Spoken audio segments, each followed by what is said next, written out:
Hai teman-teman, Assalamualaikum warahmatullahi wabarakatuh. Perkenalkan, nama saya Deandriani dari kelas D4 PM4A, Politeknik Negeri Indramayu, jurusan Teknik Mesin, program studi perancangan manufaktur.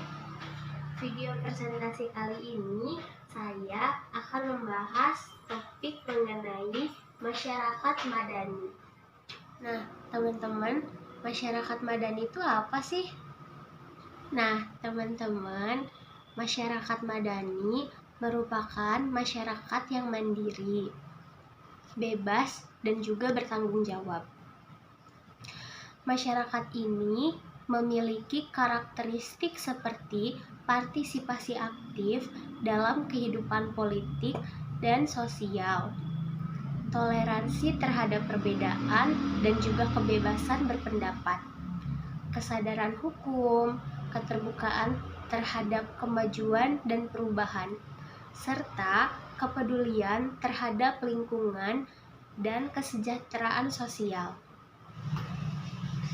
Masyarakat madani merupakan suatu konsep yang dianggap sebagai bentuk masyarakat ideal yang berkembang pada abad ke-21.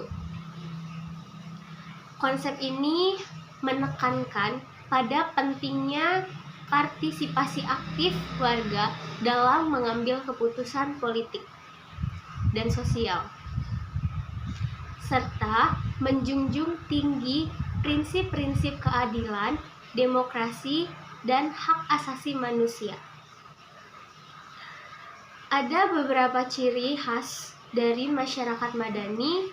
Yang pertama, adanya partisipasi warga aktif dalam proses pengambilan keputusan politik dan sosial. Yang kedua, keterbukaan terhadap ide dan pandangan yang berbeda. Yang ketiga, penghormatan kepada kebebasan individu dan hak asasi manusia. Yang keempat, adanya kesadaran kolektif dan tanggung jawab sosial. Yang terakhir, yang kelima, terwujudnya keadilan dan kebersamaan dalam kehidupan sosial.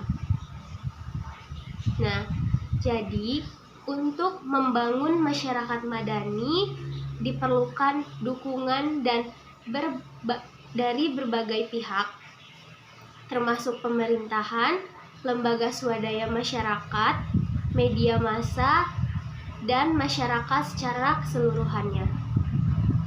Pentingnya juga untuk meningkatkan kualitas pendidikan dan memperkuat nilai-nilai moral dalam masyarakat.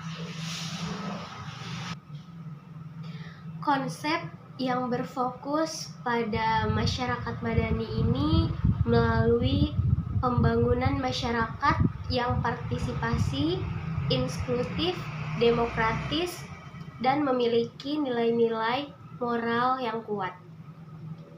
Konsep ini mendorong adanya keterlibatan aktif dari seluruh lapisan masyarakat dalam proses pembangunan, termasuk dalam mengambil keputusan yang mempengaruhi kehidupan masyarakat. Masyarakat madani juga menekankan pentingnya keterbukaan, transparansi, dan akuntabilitas dalam menjalankan pemerintahan dan lembaga-lembaga publik. Konsep ini juga menekankan pentingnya pembangunan ekonomi yang inklusif, juga berkelanjutan, serta memperhatikan kepentingan lingkungan. Masyarakat madani biasanya dipandang sebagai alternatif bagi negara yang otoriter atau korup, dan dianggap sebagai landasan bagi demokrasi yang sehat. Contoh masyarakat madani yang sukses adalah di negara-negara Skandinavia, di mana keterlibatan masyarakat dalam proses pembangunan sangat tinggi dan memiliki kepercayaan yang tinggi terhadap pemerintahan mereka. Masyarakat Skandinavia memang dianggap sukses dalam menerapkan prinsip-prinsip masyarakat madani. Ada beberapa contoh keberhasilannya, antara lainnya itu ada yang pertama kesetaraan gender, dan yang kedua itu sistem kesehatan yang baik, yang ketiga kebebasan berekspresi, dan yang terakhir itu keterlibatan masyarakat dalam mengambil keputusan. Nah, aku bakalan ngejelasin dulu yang pertama mengenai kesetaraan gender, di mana masyarakat Skandinavia ini dikenal sebagai daerah yang sangat menghargai kesetaraan gender. Ini tercermin dalam keterwakilan perempuan dalam politik dan bisnis yang cukup tinggi. Negara-negara seperti Swedia dan Norwegia juga memiliki kebijakan yang mendorong persamaan upah antara pria dan juga wanita. Nah, yang kedua ini sistem kesehatan yang baik. Masyarakat Skandinavia ini dikenal memiliki sistem kesehatan yang baik, sama seperti negara-negara Denmark, Finlandia, dan juga Swedia, memiliki akses yang baik dan terjangkau terhadap pelayanan kesehatan. Ini berarti bahwa warga Skandinavia memiliki harapan hidup yang relatif tinggi dan tingkat kesehatan yang sangat baik. Nah, yang selanjutnya itu yang nomor 3, kebebasan akan berekspresi. Masyarakat Skandinavia ini juga dikenal sebagai daerah yang sangat menghargai kebebasan akan berekspresi. Sama seperti negara-negara Swedia juga, Norwegia, dan juga Denmark memiliki pers yang bebas, dan warga juga diizinkan untuk mengkritik pemerintah tanpa takut akan pembalasan. Nah, yang terakhir ini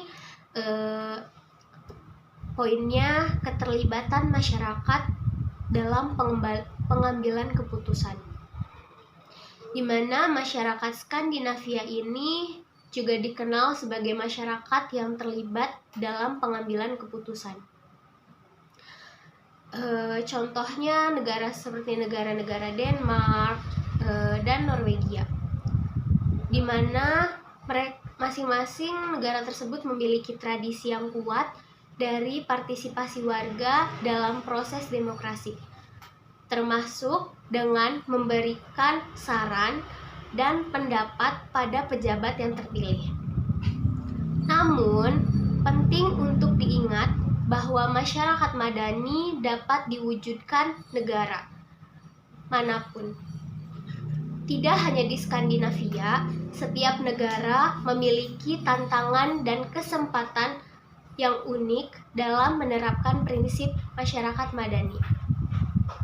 Aku bakalan ngejelasin mengenai hubungan masyarakat madani berdasarkan dasar negara, sistem negara, persatuan negara, dan juga tujuan negara. Nah, yang pertama aku bakalan jelasin ini mengenai hubungan masyarakat madani berdasarkan dasar negara.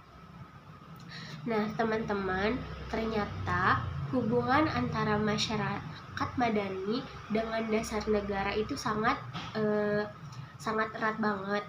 Nah, karena masyarakat madani itu membentuk dasar negara yang menghargai kebebasan, pluralisme, dan partisipasi warga negara. Ada juga beberapa fungsi masyarakat madani dalam pengembangan dasar negara. Itu ada 4 yang bakalan aku sebutin. Itu yang pertama adalah menjaga kesadaran akan nilai-nilai yang terkandung dalam dasar negara, sehingga tidak terjadi pelanggaran terhadap prinsip-prinsip tersebut. Nah, yang kedua itu adalah mendorong partisipasi dan keterlibatan aktif dari seluruh warga masyarakat dalam penyelenggaraan negara.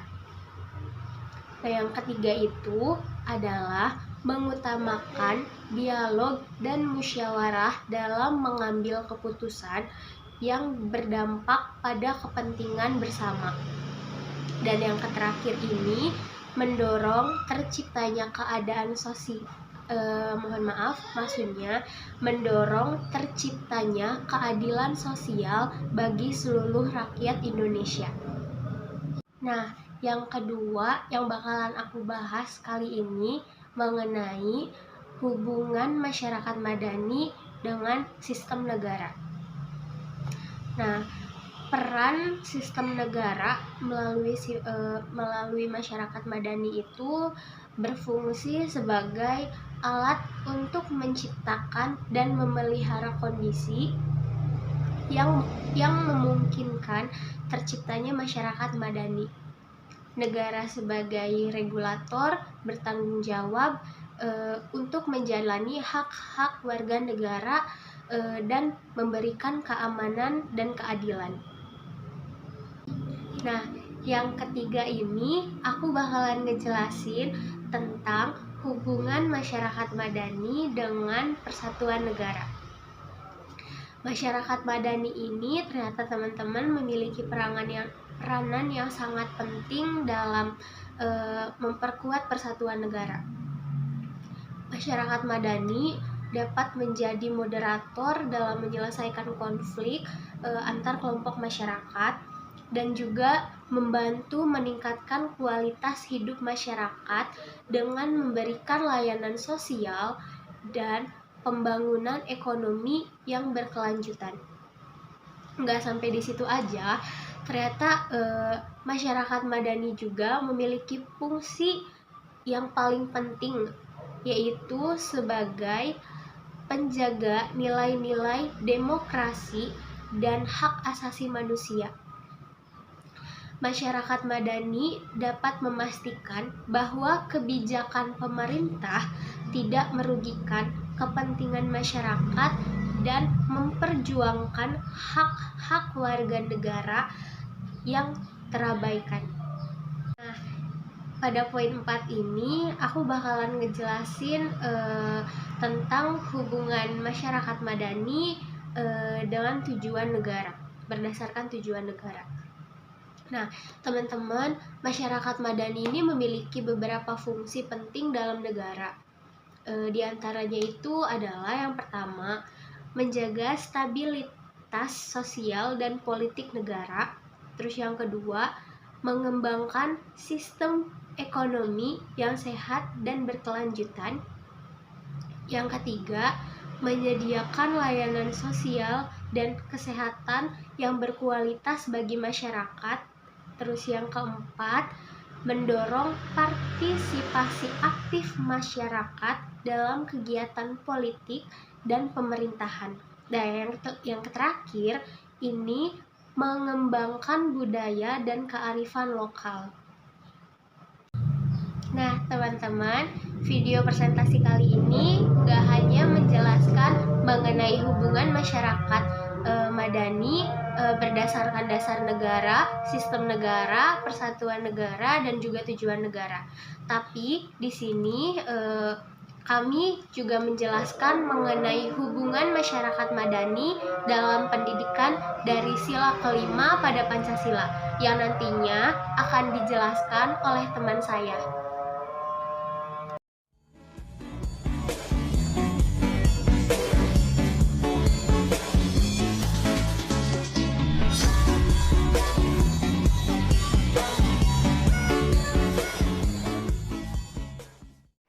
Assalamualaikum warahmatullahi wabarakatuh. Sebelumnya, perkenalkan, nama saya Muhammad Abdul Rahman dari kelas D4 PMA 4A. Saya di sini ingin melanjutkan presentasi sebelumnya yang sudah disampaikan oleh rekan saya dengan tema hubungan masyarakat madani dalam dasar persatuan negara, sistem negara, dan tujuan negara. Dan sini saya ingin menyampaikan hubungan masyarakat madani dalam sistem pendidikan dari sila kelima Pancasila.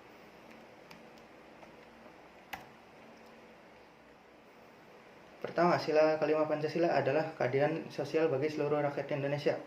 Sila ini mengandung makna bahwa setiap warga negara Indonesia memiliki hak yang sama dalam memperoleh keadilan sosial, tidak memandang dari status sosial, dari keluarga manapun, apapun dan dimanapun, baik segi dari ekonomi menengah maupun ekonomi bawah maupun ekonomi yang mampu atau ekonomi ke atas. Segi politik, apalagi dalam segi politik, hak-hak warga negara Indonesia seharusnya tidak memandang segi politik, dan dalam segi hukum pun harus semua warga Indonesia harus memiliki hak-hak yang sama. Dalam konteks pendidikan, konsep keadilan sosial ini dapat dihubungkan dengan konsep hubungan masyarakat madani. Hubungan masyarakat madani adalah suatu bentuk hubungan masyarakat yang berorientasi pada keberdayaan masyarakat untuk mencapai tujuan bersama. Kemudian salah satu contoh kecilnya dalam pendidikan yaitu dalam internal kampus kita sendiri, yaitu himpunan mahasiswanya. Dalam himpunan mahasiswa kita ada namanya anggota yang sebagai masyarakat itu sendiri, dan anggota tersebut memiliki hak-hak untuk bersuara, menyampaikan pendapat, tidak memandang dia siapa, status politiknya apa, dan dari segi ekonomi apalagi dari segi hukum pun.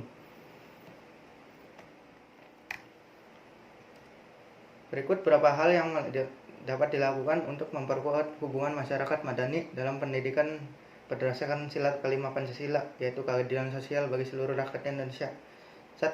Mewujudkan akses pendidikan yang adil dan merata, mau dari warga negara yang berada di kota maupun warga negara yang berada di pinggir-pinggir negara kita sendiri. Warga negara memiliki hak-hak mendapat akses yang baik ke dalam pendidikan tersebut. Ini dapat dilakukan dan memberikan kesempatan yang sama bagi setiap individu untuk mendapatkan pendidikan tanpa memandang status sosial yang sudah disebutkan sebelumnya, apalagi status ekonomi, apalagi status negara, status agama. Membangun kesadaran sosial tentang pentingnya pendidikan bagi sarana meningkatkan kualitas hidup.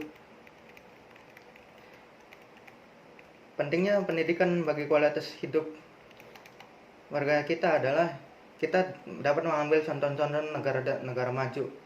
Mereka memajukan ekonominya dengan cara memajukan pendidikannya terlebih dahulu. Dan salah satu contoh yang sangat bagus adalah pas bencana di Hiroshima dan Nagasaki. Mereka menyelamatkan anak-anak dan para tenaga pengajar di sana. Makanya negara Jepang dapat semaju ini. Selanjutnya, hal yang dapat dilakukan masyarakat dalam mendukung pendidikan berdasarkan sila kelima, membangun jaringan kerjasama antara lembaga pendidikan dan masyarakat. Hal ini dapat dilakukan dengan melibatkan organisasi-organisasi masyarakat dalam kegiatan pendidikan, seperti organisasi-organisasi dalam sebuah industri. Industri perlu mendukung salah satu program pendidikan, salah satunya dalam hal program magang ataupun program prakerja industri atau program kerja industri. Dalam program kerja industri ini, siswa dapat mengaplikasikan ilmu-ilmunya yang sudah didapat di sekolah maupun di luar, sehingga ilmunya dapat berguna bagi masyarakat. Kemudian dalam program mentoring, kemudian mendorong partisipasi aktif masyarakat dalam pengambilan keputusan terkait pendidikan. Berikut adalah contoh peranan masyarakat madani dalam pendidikan dari sila kelima Pancasila. Yang pertama, pemberian beasiswa untuk anak-anak yang dari keluarga yang kurang mampu atau kurang beruntung. Mereka memiliki akses hak yang sama terhadap pendidikan. Makanya pemerintah mengadakan program beasiswa setiap tahunnya untuk menjangkau anak-anak yang kurang mampu dari keluarga yang tidak mampu. Dan selain ada dari pemerintah, ada pun dari pihak-pihak luar seperti brand-brand terkenal, dari brand-brand yang sudah besar. Kemudian ada lagi yang beasiswa yang mencakup dari instansi sekolah tersebut juga. Kemudian mendorong partisipasi orang tua dalam pendidikan anak tersebut, seperti mengadakan pertemuan orang tua yang sudah saya sebutkan sebelumnya, dalam bimbingan konseling maupun pertemuan orang tua. Makanya orang tua itu seharusnya menghadiri acara-acara tersebut untuk membangun sekolah yang lebih baik lagi, menuju hal-hal yang baik, agar sekolah dapat mendapat masukan untuk membangun sekolah tersebut ke arah yang lebih baik lagi. Kemudian menjaga keadilan dalam penilaian dan penerimaan mahasiswa dalam penilaian dan penerimaan siswa. Dalam penilaian siswa ini kadang ada siswa yang tidak dapat menangkap pelajaran, makanya ada siswa yang menjaga keadilan.